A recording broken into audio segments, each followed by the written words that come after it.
Hello and welcome once again. This is Matt with Rubik's TV, and today we're going to talk about polygons. So ang pag-uusapan natin ay tungkol sa polygons.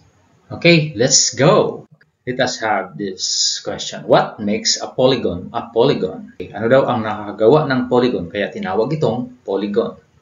So based on the definition, we have a plane closed figure made of line segments. So ito daw ay gawa sa isang plane, closed figure, at line segments. So, a plane, it should be flat. So, ano ba yung bagay na flat? Okay? So, we have an example. So, as you can see, is this figure a flat figure? So, the answer is no. Therefore, it is not a polygon because it is three-dimensional figure. So, this is not a polygon. Next, we have closed. So, we say that a polygon should be a closed figure. Okay? So, take a look at this example. We have here a square, but one of its side is open here. Okay? So, therefore, this is not considered as a polygon. Another, it is made of line segments. Okay, the example, we have this one. This is an oval. It is a plane, it is closed, but it is not made of line segments. So, hindi siya gawa sa line segments. Plane siya, closed figure siya, pero hindi siya gawa sa line segments. Kaya, ang circle or ang isang oval ay hindi ituturing na polygon. It is not a polygon.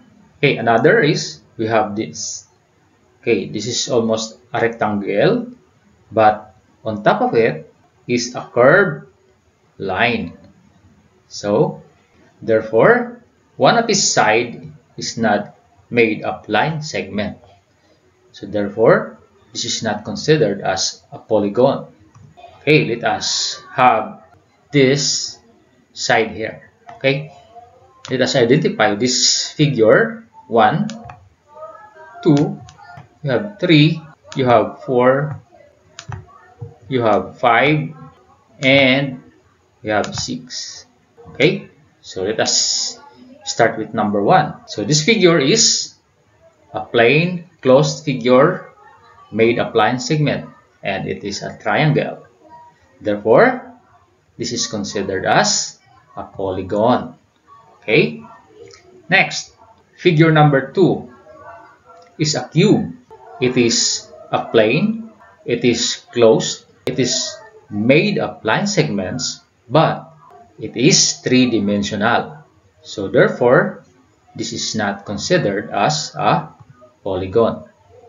So, figure number 3, like the example on number 2, as we have discussed a while ago, okay, it is almost a rectangle, but one of its side is open. So therefore, this is not considered as polygon. Okay, another, number 4, we have an oblong or an oval. So it is a plane and closed figure, but it is not made of line segments. Therefore, this is not considered as a polygon. Okay, another, number 5, you have this figure here. There are 12 sides. It is a plane, closed figure, and made of line segments, and is considered as a polygon. Another example, the last one, we have 2 sides are made of line segments, but another 2 sides are made of curved lines. So therefore, this is not considered as a polygon. So that's all for today's video. I hope you learned what makes a polygon a polygon. Okay? Thank you for watching and God bless.